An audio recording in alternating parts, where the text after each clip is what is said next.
temas que mais geram debates e especulações é sobre a Lua. Em 1965, durante uma entrevista, o professor e cientista R. Foster tentou virar a ciência convencional de cabeça para baixo. Well, it is by now rather more than this theory. 10 or 11 years ago, I stated to various scientists that the moon is not a piece of rock, but it is plasma phenomena, cosmic plasma. What will be the result if you are proved to be correct in your theories? The result will be profound and decisive because it will give proof that a complete reinvestigation of the laws of nature is necessary. Há muito mais coisas na Lua do que os olhos podem ver, muito mais do que se imagina. Mas, se a teoria da Lua de plasma for verdadeira, a questão é: qual seria a real causa das marés oceânicas? E isso não derrubaria todas as teorias gravitacionais da Terra?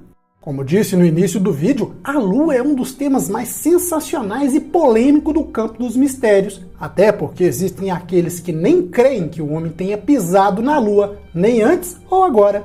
Curiosamente, embora seja o vizinho mais próximo da Terra e o objeto planetário mais estudado, sobra um mistério sobre sua formação, estrutura, idade e relação com o nosso planeta. A Lua é uma grande geradora de controvérsias. O motivo é que, ao longo do tempo e com os avanços científicos, ela mostra assustadores indícios de atividade. Há teorias de que foi habitada ou que ainda seja, e até que abrigue vida inteligente.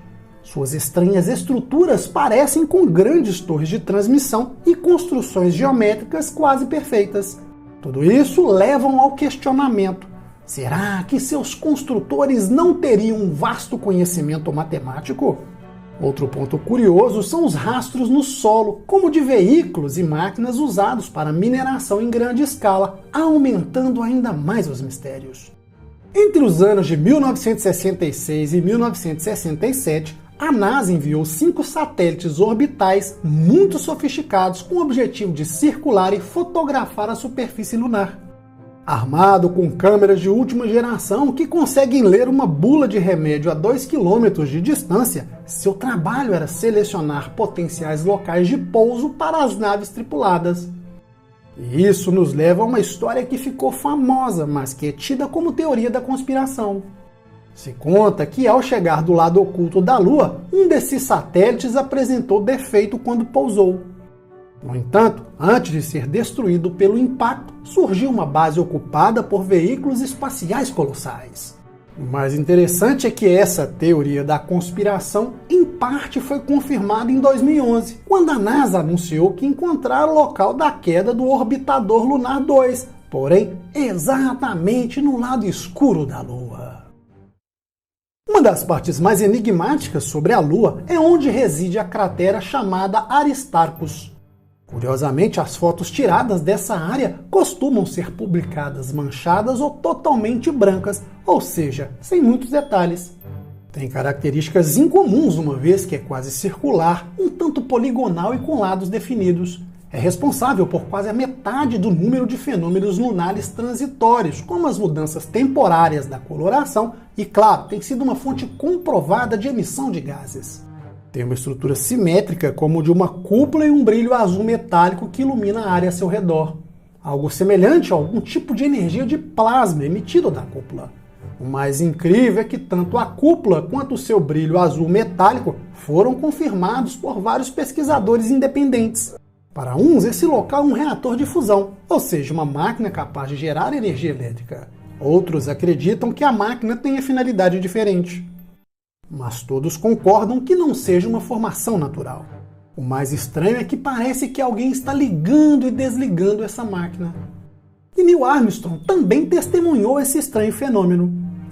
Em julho de 1969, o Centro de Controle da Missão em Houston recebeu a notícia de astrônomos amadores que relataram fenômenos transitórios nas proximidades da cratera. O módulo de comando da Apollo 11 tinha acabado de entrar em órbita ao redor da Lua e Armstrong estava perfeitamente posicionado para verificar a situação. Quando olhou pela janela, focou na região iluminada pela Terra, observou e disse: uma área que é consideravelmente mais iluminada do que a área ao redor. No entanto, entanto, a agência espacial não estava disposta a arriscar um programa de 25 bilhões de dólares, reconhecendo que alguma ameaça desconhecida, imprevisível e incontrolável estava à espreita em algum lugar abaixo da superfície da Lua. Foram centenas de avistamentos de astrônomos respeitáveis. Ainda assim, as luzes azuis elétricas foram descartadas, tratadas como uma ilusão por várias revistas científicas populares. Até que em meados de 1990, isso mudaria drasticamente com os eventos inesperados que viriam a ocorrer. Em 23 de abril de 1994, durante 40 minutos, mais de 100 astrônomos amadores viram uma escuridão total em uma área próxima à borda. O mais interessante é que isso aconteceu ao mesmo tempo que o satélite lunar Clementine mapeava a área. Ao tomar conhecimento da anomalia, a cientista e diretora do Laboratório de Propulsão a Jato da NASA, Bunny Burat, examinou os dados do satélite e, em seguida, reuniu-se com a Sociedade Astronômica Americana em Pádua, na Itália. Lá, divulgou suas descobertas. Naquele dia, comprovadamente, a cratera Aristarchus mudou de cor. Porém, a descoberta mais impressionante foi seu brilho incomum, que ia do violeta, azul até o ultravioleta. Em seus estudos, concluiu que a atividade luminosa aumentou gradativamente sua intensidade. O auge aconteceu por volta de 1955 com a intensa emissão de plasma de hidrogênio, que ia do azul ao ultravioleta. Em um relatório conjunto da Rússia e da NASA, foram documentadas evidências de emissões poderosas e variáveis nos espectros de hidrogênio e de plasma ionizado. Há detalhes de comprimentos de ondas das linhas, pois descreve as emissões do átomo de hidrogênio. Em resumo todos os testes descrevem a radiação cósmica de plasma ionizado e as emissões de elétrons. Como sabemos, o hidrogênio e o plasma ionizado são espectros encontrados no Sol. Conforme a ciência, o Sol é como um reator de fusão. Portanto, aparentemente, a cratera Aristarchus pode ser ou ter um reator de fusão. Ao menos é o que as evidências apontam fortemente. Outra curiosidade é quando esse suposto reator em Aristarchus está desligado, nada estranho se vê. É no mínimo curioso encontrar esse tipo de medição dentro de uma cratera na Lua. Talvez por isso intrigue os cientistas até hoje, sobretudo quando existem dados visuais medidos repetidas e repetidas vezes comprovando essas emissões. Portanto, a resposta para esta cratera realmente é simples. Ao que parece, é um reator de fusão. Há mais anomalias associadas a essa cratera, apontando para a faixa ultravioleta e que é de conhecimento da NASA há muito tempo. Em 1911, o professor Robert Wood usou fotografia ultravioleta para tirar imagens da área da cratera. Ele descobriu que o planalto tinha uma aparência anômala e uma área ao norte indicava haver um depósito de enxofre. Esta área colorida às vezes é chamada de Mancha da Madeira, um nome alternativo para o Planalto de Aristarco.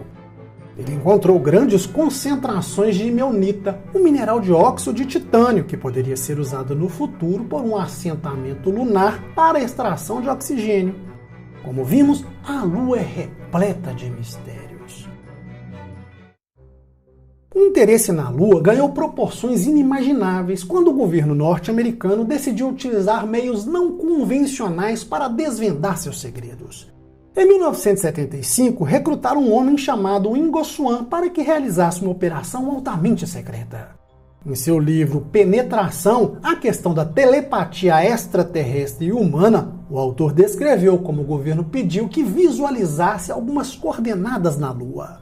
Swann ficou totalmente pasmo com o que descobriu. De início, viu imagens sensacionais do que parecia ser uma enorme torre, quase do tamanho do edifício do Secretariado nas Nações Unidas, mas que voou para cima da superfície da Lua. Era uma obra de nada menos do que misteriosos extraterrestres. Como não tinha ideia do que esperar, viu fileiras de marcas de esteiras como as de um trator, porém achou que tivesse cometido um erro porque o que viu não deveria estar na Lua. Por várias vezes tentou interromper a sessão, mas foi encorajado pelos militares que acompanhavam o experimento. E viu mais marcas por toda parte, uma cratera que emitiu uma estranha névoa ou luz verde, uma operação de mineração com cúpulas e tubos, pontes, redes e o que pareciam ser casas. Ao final, teve certeza que nada sabemos sobre a Lua. Enfim, diante disso, te pergunto, será que esses seres extraterrestres estavam usando máquinas gigantes para extrair partículas valiosas nas profundezas das rochas lunares? Quem colocou as marcações estranhas e símbolos na superfície lunar? Os antigos voos da Apollo sobre a Lua podem ter terminado em 1972, mas agora podemos esperar mais com os astronautas pousando no Polo Sul lunar em 2024. Quais descobertas nos aguardam? Recentemente foi noticiado que a NASA e o Departamento de Energia dos Estados Unidos solicitaram projetos da indústria para um reator nuclear que planejam instalar na Lua até 2026. Então, a questão é, será que as autoridades já não sabem tudo o que existe lá em cima? Me diga aí tudo o que você acha nos comentários. Eu sou Wagner Souza, um forte abraço e até mais.